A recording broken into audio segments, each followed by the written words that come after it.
नमः शुद्धेभ्यः। ओम नमः शुद्धेभ्यः। ओम नमः शुद्धेभ्यः। मंगलम भगवान वीरो मंगलम गौतमो वने मंगलम कुंदकुंदाद्यो जैन धर्मोस्तु मंगलम सर्वमंगलमांगल्यम सर्वकल्याणकारकम प्रधानम सर्वधर्माणां जैनम जयतु शासनम। अहिंसा परमो धर्म की महावीर भगवान की प्रातः स्मरणे परम पूजाचार्य गुरुवर श्री विद्यासागर जी मुनि महाराज की जय। संयम के विषय में आगम के आधार से आपके सामने कुछ विचार रखने का मन हुआ है। चारित्र और संयम में अंतर है। लगता ऐसा है चारित्र और संयम एक ही हों, किंतु चारित्र और संयम में अंतर पाया जा सकता है। वह ये है, चलने का नाम चारित्र होता है, जिसको आचरण बोलते हैं, और वह चारित्र समीचीन हुआ करता है, अर्थात सम्यक चारित्र वह माना जाता है। चारित्र के पीछे एक विशेषण जुड़ा हुआ है। कौन सा विशेषण जुड़ा हुआ है? सम्यक चारित्र कहा है। थोड़ा सा इसको खोलने का प्रयास करेंगे। प्रति आगूर्णस्य ज्ञानवतः कर्मादान निमित्त क्रिया उपरमः सम्यक चारित्रम, इस प्रकार आगम में उल्लेख मिलता है। संसार के कारणों से बचने के लिए जो उद्यमशील है वो कौन? वही ज्ञानी होता है। और कर्मों के आने में कारणभूत जो क्रियाएं हैं, उन क्रियाओं से अपने आप को दूर रखा है। उन क्रियाओं से जो विराम ले चुके हैं वो सम्यक चारित्री माने जाते हैं। आचरण तो प्रत्येक व्यक्ति करता है, किंतु उसमें समीचीनता नहीं आ पाती है। समीचीन चारित्र जब तक नहीं होगा तब तक मोक्ष मार्ग बनता नहीं है।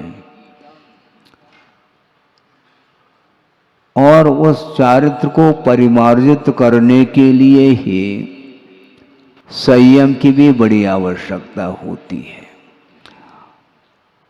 प्रत्येक व्यक्ति, जहाँ तक मैं समझता हूँ, प्रत्येक व्यक्ति के घर में वाहन है क्या नहीं? टू व्हीलर भी हैं, फोर व्हीलर भी हैं, सब हैं। और वह गाड़ी चलाता है, ड्राइविंग कर रहा है, किंतु ऐसा अभी तक देखने को नहीं मिला जो कार को तो खरीद ले और बिना ब्रेक की वह गाड़ी हो।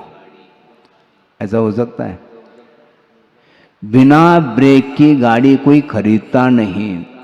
ब्रेक की क्या आवश्यकता है? मशीन के माध्यम से गाड़ी चलेगी। इसी का नाम चारित्र है, और ब्रेक का नाम ही संयम है, ये ध्यान रखें।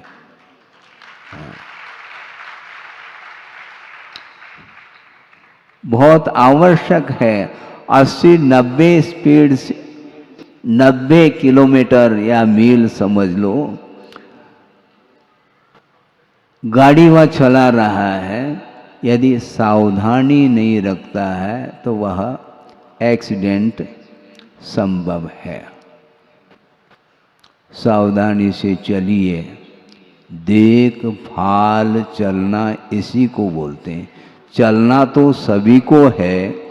मंजिल को प्राप्त करने का लक्ष्य प्रत्येक व्यक्ति का हो सकता है और होना भी चाहिए, किंतु सावधानी पूर्वक यदि आप आचरण नहीं करेंगे तो निश्चित रूप से बाधा उपस्थित होगी, और वही संयम माना जाता है। और वह संयम कितने प्रकार का है ज्ञात है आपको? वह संयम 2 प्रकार का है, एक प्राणी संयम और इंद्रिय संयम की अपेक्षा से।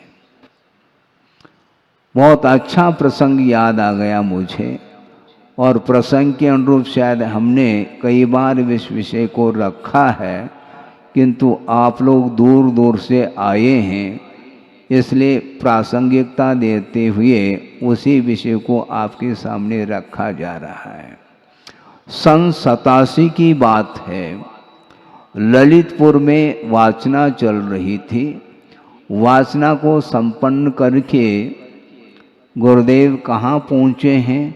पनागर पहुँचे थे, और पनागर में कर्म कांड का स्वाध्याय, गोमटसार जिसको बोलते हैं, उसका स्वाध्याय करा रहे थे संघ के लिए गुरुदेव।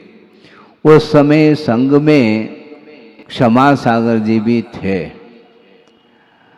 और उस समय उस स्वाध्याय के दौरान उन्होंने गुरुदेव के सामने एक जिज्ञासा रखी, और उन्होंने ये कहा कि महाराज, हमारी ये स्वयं की जिज्ञासा नहीं है, किंतु कई लोग आकर के मेरे सामने जिज्ञासा रखते हैं, उसका उचित समाधान अभी तक मैं नहीं दे पाया हूँ, इसलिए उसी जिज्ञासा को आपके सामने रखा जा रहा है। कौन सी जिज्ञासा है? गुरुदेव ने कहा कि महाराज, कई लोग आकर के ये जिज्ञासा रखते हैं कि पंचम प्रतिमाधारी है। कौन सी प्रतिमा है वो? याद आई क्या नहीं? सचित त्याग प्रतिमा। समझ रहे हैं आप? तो जिज्ञासा ये रही है कि महाराज, प्राणी संयम की आप बात करते हैं और प्रासुक आहार लेने की भी बात कर रहे हैं, दोनों कैसे आपस में कैसा सामंजस्य बैठेगा? वनस्पति का सेवन हम लोग करते हैं, और व्रती खास तौर से करता है, वह प्रासुक करके ही उसका सेवन करता है, जबकि वनस्पति को प्रासुक करने में प्राणी हिंसा तो हो गई, चाहे वह लौकी हो, परवल हो, और फल आदि भी हैं, उनको प्रासुक करके लेते हैं, तो उनको बॉईल करने में, उनको उबालने से प्राणी संयम तो रहा नहीं महाराज, हिंसा तो हो गई। इस प्रकार उन्होंने जिज्ञासा रखी थी, और हमने इस जिज्ञासा का समाधान नहीं दे पाया, इसलिए आपके सामने रख रहा हूँ, ऐसा उन्होंने कहा। तो गुरुदेव ने बहुत सटीक उत्तर ये दिया था, ये ध्यान रखो कि मात्र प्राणी संयम की ओर ही ध्यान नहीं जाना चाहिए, इंद्रिय संयम की ओर भी दृष्टि होना चाहिए, और इंद्रिय संयम के अपेक्षा से ही प्रासुक बना करके सेवन करने की ये स्थिति आती है। प्रासुक यदि नहीं करते हैं तो इंद्रिय संयम नहीं पलेगा। कैसा नहीं पलेगा महाराज? सुनो, उन्होंने ये कहा था कि मान लो आप फल ले रहे हैं, यदि प्रासुक करके जिस प्रकार लौकी को उबालते हैं और सब्जी बना करके उसका सेवन करते हैं, क्या उसी प्रकार मान लो फल है, केला है मान लो, उसको आप ले रहे हैं, यदि उसकी सब्जी बना ली जाए, भले वह पके केले की क्यों न हो, उसको बॉईल करेंगे तो शायद ही आप लोग एक आध कली ले पाएंगे, और बिना प्रासु किए पता नहीं कितने, एक आध डजन तो आराम से ले लेंगे आप। इसको बोलते हैं प्राणी संयम। तो इसमें नहीं पलेगा, ये ध्यान रखो। इसमें प्राणी संयम भी नहीं पल रहा है और इंद्रिय संयम भी नहीं पल रहा है। मुश्किल से एक केला खा पाएंगे आप बॉयल करने के बाद, और बिना प्रासु किए जो सेवन किया जाता है तो वह बेहिसाब वह उसका सेवन करता है, तो उसके माध्यम से इंद्रिय संयम नहीं पलता है। इंद्रिय विजय के बिना प्राणी संयम का पालन करना बहुत कठिन है। यद्यपि पृथ्वी का एक, जल का एक, अग्नि का एक, वायु का एक, इनमें भी जीव हैं, तो उनका यही कहना था कि महाराज प्रासु के यदि आप करेंगे तो जल का एक जीवों की विराधना हो रही है, अग्नि का एक जीवों की भी विराधना हो रही है, और उस स्थान पर जो वायु का एक है उनकी भी विराधना अग्नि का एक के माध्यम से हो रही है। शायद संभव है सूक्ष्म जो त्रसजीव हैं उनकी भी विराधना हो सकती है। तो ऐसी स्थिति में प्रासुक करने की क्या आवश्यकता है? आगम में प्रासुक लेने का प्रावधान क्यों रखा है? तो गुरुदेव ने स्पष्ट उत्तर दिया, इंद्रिय संयम का भी पालन हमें करना है। बहुत कठिन काम है ये। आप ककड़ी सेवन करते हैं किंतु लौकी के समान उसको बॉईल नहीं करते, और लौकी को बिना बॉईल किए लेते नहीं, जबकि दोनों वनस्पति ही है। क्यों नहीं लेते बोलो? लिया नहीं जाता महाराज। प्रासु किए बिना लौकी को लिया नहीं जाता, और बिना प्रासु किए हम ककड़ी तो ले सकते हैं, जबकि दोनों वनस्पति का एक। कुल मिलाकर के ये भाव सामने आता है कि इंद्रिय के ऊपर नियंत्रण नहीं है, संयम नहीं है, इसलिए इस प्रकार वह प्रवृत्ति करता है। इसलिए प्राणी संयम के साथ इंद्रिय संयम का भी पालन करना अनिवार्य सिद्ध होता है।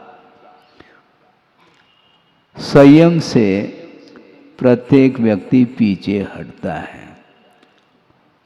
कैसे रखें महाराज संयम?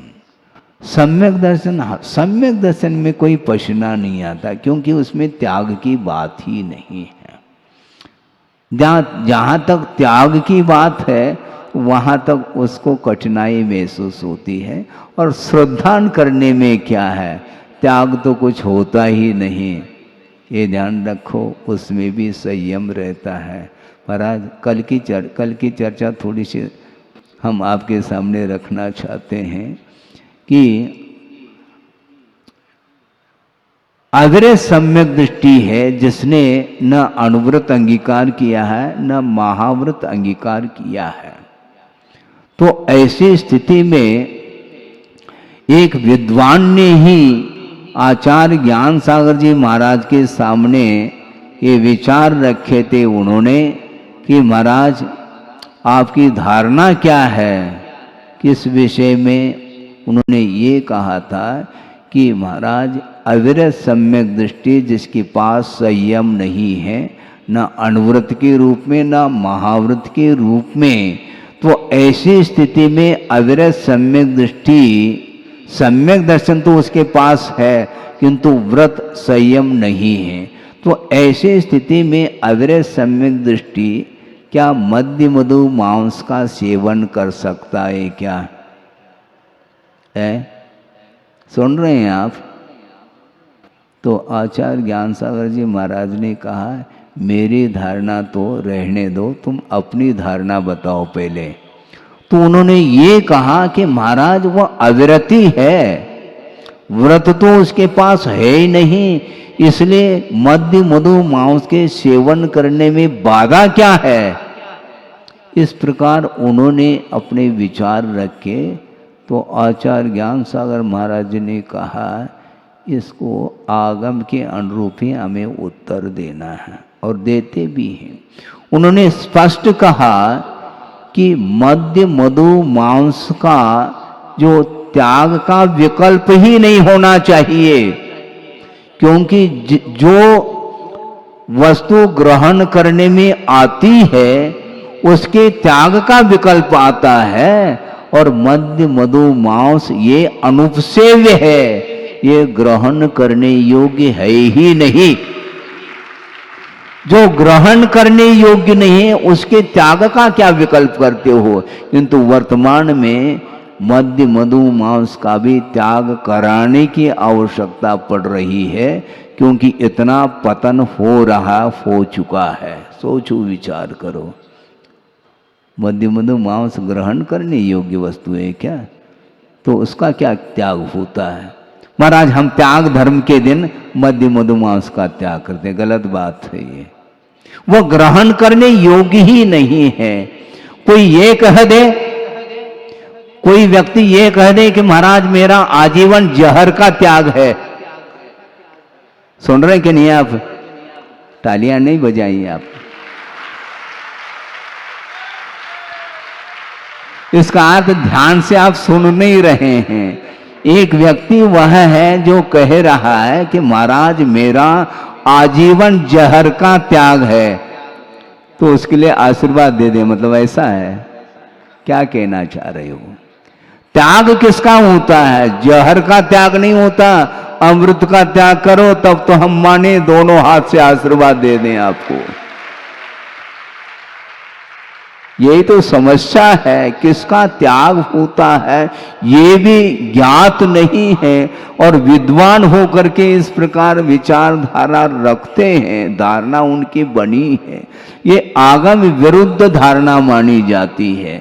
हालांकि वह असंयमी है, उसके पास न अनुव्रत है न महाव्रत है, इसके बावजूद भी कुंद कुंद स्वामी ये कहना चाहते हैं कि अविरय सम्य दृष्टि के पास भी सम्यक्ताचरण चारित्र होता है। उसके पास संयमा संयम नहीं, न संयम है, इसके उपरांत भी सम्यक के अनुरूप उसका आचरण बरकरार बना रहता है और रहना चाहिए। मिथ्या दृष्टि के आचरण में और अविरय सम्य दृष्टि के आचरण में जमीन आसमान का अंतर देखने को मिलता, वह यही है। सोचो, विचार करो, ध्यान जाता नहीं, अध्ययन करने के उपरांत भी उस ओर दृष्टि नहीं जाती, जबकि आचार्य ज्ञान सागर महाराज ने ये कहा कि त्याग उसका होता जो ग्रहण करने योग्य होता है। जो ग्रहण करने योग्य है उसके प्रति जो आसक्ति है उसको कम करने का नाम त्याग माना है। इसलिए वस्तुतः संयम का अर्थ क्या होता है? अज्ञान पूर्वक आचरण निवृत्त्यर्थम चारित्रस्य सम्यक विशेषणम, ऐसा कहा। अज्ञानी का भी आचरण होता है कि वह आचरण संसार के लिए कारण माना जाता है। कोई आरोग्य की दृष्टि से कोई किसी चीज का त्याग करता है तो भी वह त्याग की कोटि में नहीं आता। आप सुन रहे हैं क्या? नहीं? मान लो कोई हार्ट पेशेंट है और डॉक्टर ने कह दिया तुम घी नहीं खा सकोगे, तेल नहीं खा सकोगे, तली हुए जो सामान है वो नहीं ले सकोगे, तो फिर वह छोड़ रहा है। वह संयम का पालन कर रहा है, मतलब नहीं, वह संयम नहीं रख रहा है। इस अपेक्षा से वह उसका परित्याग कर रहा है कि जल्दी से जल्दी ये रोग ठीक हो जाए ताकि मैं दोनों हाथों से खा सकूं। ये है उसका मन में ये भाव बना हुआ है, वह त्याग नहीं कर रहा है। आरोग्य की दृष्टि से किसी वस्तु का त्याग करना यह संयम के अंतर्गत नहीं आता, किंतु पंचेंद्र के विषय ये संसार के लिए कारण है, ये ग्रहण करने योग्य नहीं है, ये है। इस प्रकार श्रद्धान का जो विषय बना लेता है वह आगे जाकर के संयम के पथ पर आगे कदम बढ़ा लेता है। सोचो, विचार करो, अविरति होते हुए भी उसके पास विवेक है, क्योंकि विवेक के बिना वह ज्ञान में समीचीनता आ ही नहीं सकती। ज्ञान में समीचीनता जो आती है वह सम्यक दर्शन के माध्यम से आती है, और आचरण में जो समीचीनता आती है वह सम्यक ज्ञान के साथ जो आचरण होता है वही सम्यक चारित्र की कोटि में आता है। इसलिए वस्तुतः संसारी प्राणी को क्या समझाएं, समझाना बहुत कठिन होता है, क्योंकि वह तर्क के माध्यम से वह आगे बढ़ रहा है। आचार्य कहते हैं तर्क मत करो, सतर्क रहो।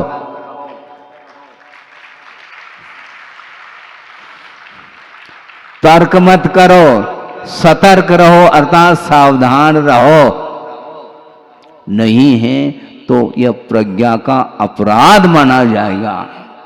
ज्ञान के माध्यम से इस प्रकार के कुतर्क उठते चले जाते हैं और कुतर्क करते चले जाते हैं। कुतर्क मत करो।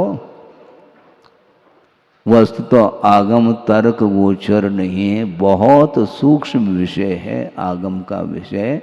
इसलिए सावधानी के साथ आप लोग स्वाध्याय करें और उसका समीचीन अर्थ निकाल करके फिर बाद में उसके अनुरूप आचरण करना प्रारंभ करो। बहुत कठिन होता है। शब्दों का सही सही अर्थ निकालना भी आज बहुत कठिन होता चला जा रहा है। हाँ, शब्दों के अनेक अर्थ होते हैं। शब्दानाम अनेके अर्थाः, शब्दों के अनेक अर्थ होते हैं। एक ही शब्द है, वह अनेक अर्थों में वह प्रयुक्त हो रहा है। इसलिए शब्दार्थ, पहले शब्द का अर्थ निकालना चाहिए। सीधा सीधा भावार्थ की ओर जाते हैं आप। शब्दों के अनेक अर्थ होते हैं। महाराज कम से कम उदाहरण के लिए तो कुछ दे दो ताकि हम समझ सकें।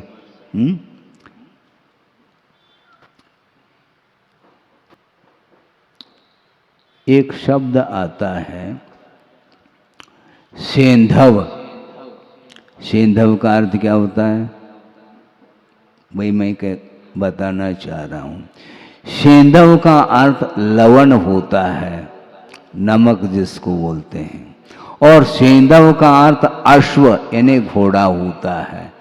अब मान लो भोजन करने के लिए पंगत बैठी है, उस समय किसी ने कहा सेंधवम आनय, हे देवदत्त।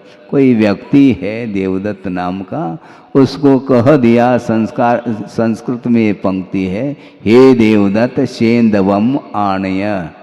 तो वो घोड़ा लेकर के आ गया। अब क्या होगा? आपने तो कहा था सेंधव ले आओ। सेंधव का अर्थ घोड़ा होता है। भैया सेंधव का अर्थ लवण भी तो होता है।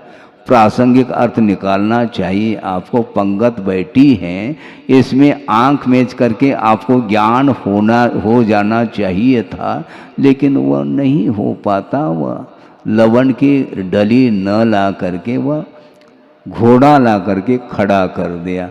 और मान लो राजा कहाँ जा रहा है? शेर करने के लिए, घूमने के लिए जा रहा है, और वह सेंधवम आनय कहने से नमक की डली ले करके गया। वो वहाँ पर अश्व की आवश्यकता है, और जहाँ पर भोजन कर रहे होते हैं वहाँ पर लवण की आवश्यकता होती है। उसी प्रकार एक ही शब्दों के अनेक अर्थ होते हैं। यदि शब्दार्थ यदि मान लो उपयुक्त उसका अर्थ नहीं लगाओगे तो निश्चित रूप से अर्थ का अनर्थ हो सकता है। आपने पढ़ा होगा अजेर यष्टव्यम, अज का होम करने के लिए कहा गया। सोचो विचार करो, अज का अर्थ क्या होता है? अज का अर्थ पुराना धान भी होता है और अज का अर्थ बकरा भी होता है। सोचो विचार करो, उस समय जो अर्थ निकालने वाला कुशल होता है तो अर्थ वही निकालेगा, पुराना धान, जिसमें किसी भी प्रकार से हिंसा नहीं होती है। और बकरा यदि अर्थ निकालोगे बहुत बड़ा अनर्थ सिद्ध होगा, और अभी तक वह परंपरा चली आ रही है। इसको बोलते हैं विपरीत अर्थ निकालना। छोटे छोटे बच्चे भी आ करके उपवास मांगते हैं, हमें संकोच होता है। 10-12 साल का बालक ने वो भी एकासन करना चाह रहा है। 20-22 साल का बालक है नहीं, वो भी उपवास करना चाहता है। सोचो विचार करो, ये सब कुछ प्रभाव गुरुदेव का है, और प्रतिपल उनका स्मरण करते हैं तो हमारा जीवन भी उत्थान की ओर चला जाएगा। हाँ, उनके नाम स्मरण से ही हमारे कर्म कटेंगे, क्योंकि विशेष साधना करने की क्षमता आज वर्तमान में है ही नहीं।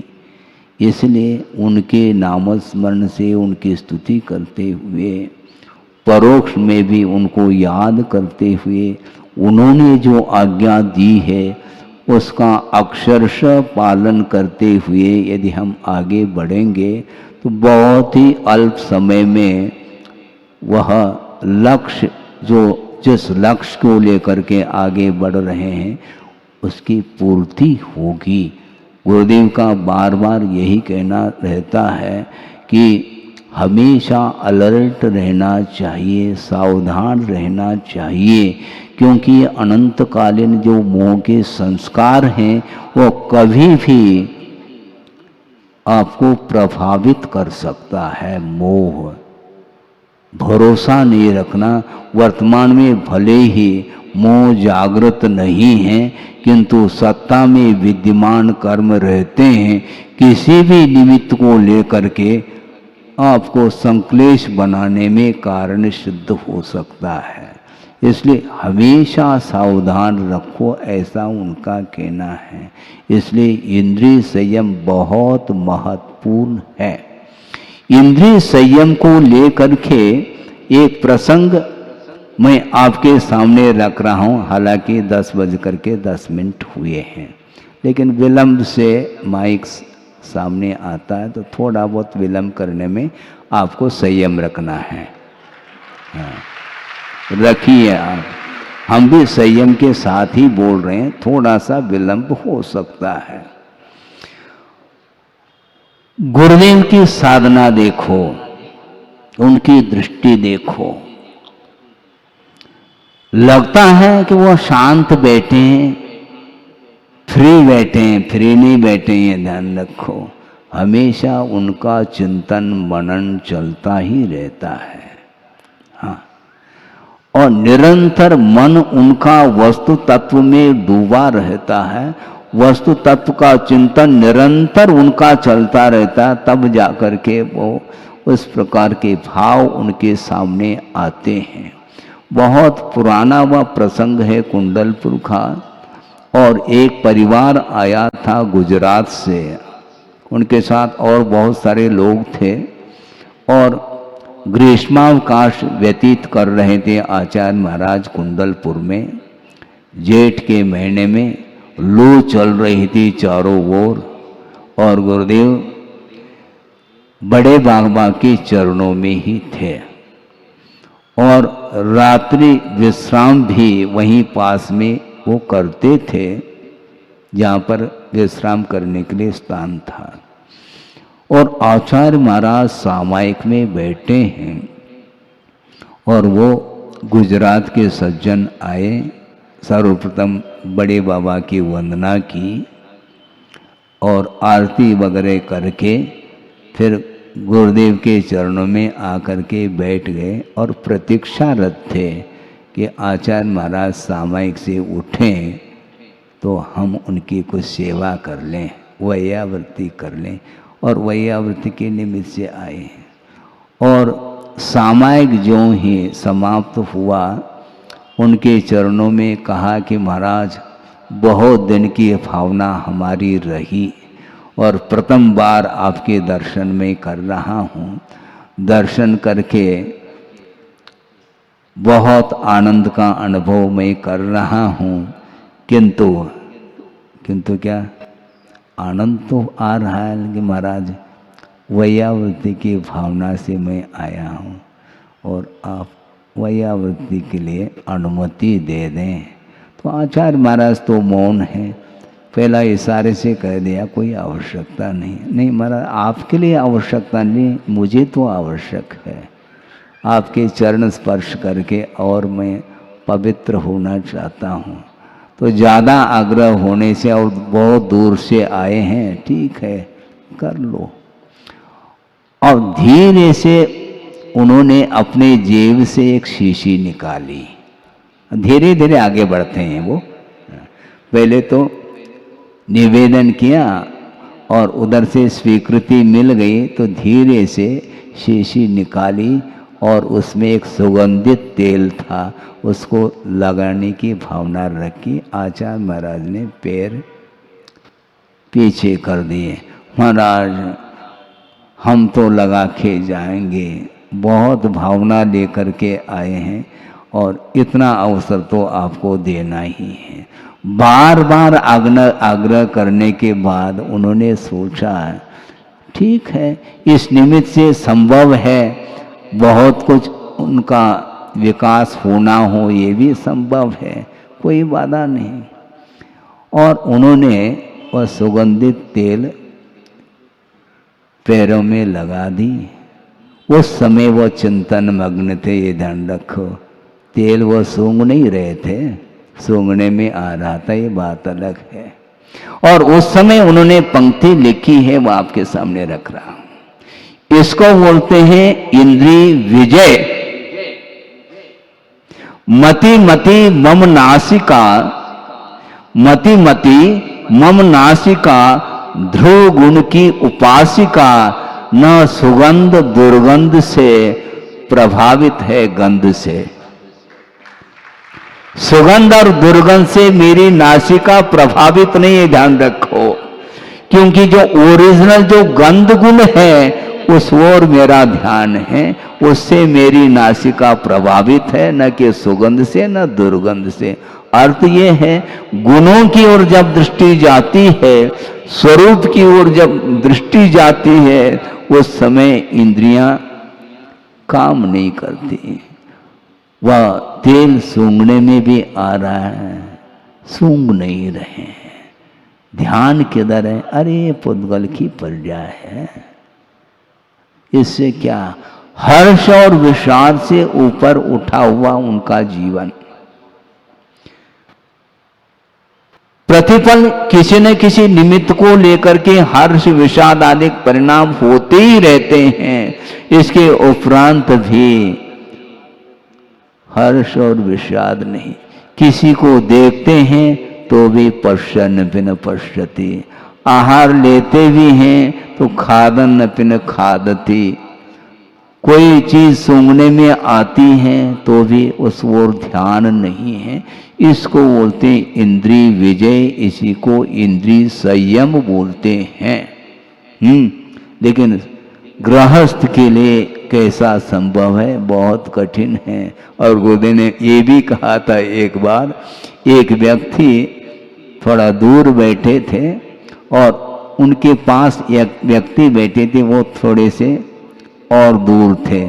तो दूर जो बैठे हुए व्यक्ति थे वो उनके पास आकर के बैठ गए। क्यों बैठ गए मालूम है? उनके कानों में इतर का फुआ था, हैं? समझ रहे हैं? वो खिसकते खिसकते सूंघने के लिए आए थे और कुछ नहीं। इसको बोलते हैं गंध से प्रभावित होना। 5 इंद्रियां हैं, उन इंद्रियों के विषय हमेशा मिलते रहेंगे। उन विषयों से कोई भी आकर्षण नहीं होना चाहिए, इसका नाम संयम है। इसलिए संयम रूपी नदी में हमें आत्मरूपी नदी में उसमें अवगाहन करना है, जिसमें संयम रूपी जल से परिपूर्ण है और वह शील रूपी तट है। शील का अर्थ स्वभाव होता है। इस विषय में भी, इस विषय को लेकर के भी अन्य समय में और किसी दिन इसका विषय भी रखा जा सकता है। किंतु दया रूपी उर्मी अर्थात लहर जिसमें उठ रही हैं, तो ये प्राणी संयम माना जाएगा और इंद्रिय संयम तो है ही। इस प्रकार दोनों प्रकार के संयम का अनुपालन करने वाले गुरुदेव, उनके चरण सानिध्य को जिसने भी प्राप्त कर लिया है, उसका बहुत बड़ा तीव्र सात्स्य पुण्य का उदय मैं समझता हूँ। और आप लोगों ने उनके चरणों में रह करके काफ़ी समय व्यतीत किए हैं, उसी का परिणाम है कि उनके अनुपस्थिति में भी आप लोग उनकी आराधना कर रहे हैं। मैं ये मानता हूँ गुरुदेव नहीं हैं, एक शरीर की अपेक्षा से कहा जा सकता है, किंतु प्रत्येक व्यक्ति के हृदय में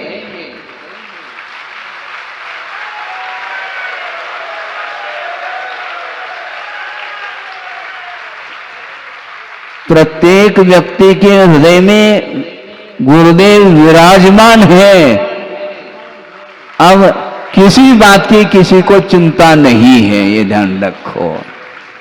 निरंतर गुरु की आराधना करते रहो, उनकी स्तुति करते हुए हमारा जीवन निकल जाए, इतना ही पर्याप्त समझता हूं मैं। क्योंकि उनके बराबर, उनकी तुलना में कहाँ संयम का पालन हो सकता है? कई बार जो है ना, मच्छर काट न ले इसलिए क्या जलाते हैं? क्वाइल, है ना। और शेर आकर के बजाय तो कौन सा क्वाइल जलाओगे तुम? भाग जाओगे, ध्यान रखो। तो आचार्य कहते हैं जहाँ पर वन्य पशु विचरण करते हैं, वहाँ पर जा कर के निरीता के साथ शरीर के प्रति ममत्व भाव नहीं रखते हुए काष्ठवत त्यक्त देहा, ये कहा, लकड़ी के समान उस शरीर को देख रहे हैं, क्योंकि यह शरीर आत्मा का स्वरूप नहीं, स्वभाव नहीं, यह शरीर भिन्न है और आत्म तत्व भिन्न है। इस प्रकार वो निरंतर साधना करते रहते हैं, तब कहीं जाकर के उन्हें केवल ज्ञान होता है। इसलिए कितना संयम होता होगा उनके पास, उस प्रकार का संयम उनकी हम आराधना कर सकते हैं, उस प्रकार का संयम का पालन हम करने में सक्षम नहीं हैं, क्योंकि दीर्घ सहन का अभाव होने के कारण यथाशक्ति संयम का अनुपालन करने के लिए आगम की आज्ञा है। और उसी प्रकार आप लोग भी अपनी शक्ति के अनुरूप संयम का पालन करते हुए जीवन को व्यतीत करेंगे, निश्चित रूप से वह हमें मोक्ष तत्व प्राप्त होगा, जिसके लिए सारा पुरुषार्थ किया जा रहा है। निरंतर पुरुषार्थ रत रहो तो निश्चित रूप से वह शुद्ध परमात्म तत्व प्राप्त हो सकता है। हो इस पवित्र भावना के साथ अहिंसा परमो धर्म की जय।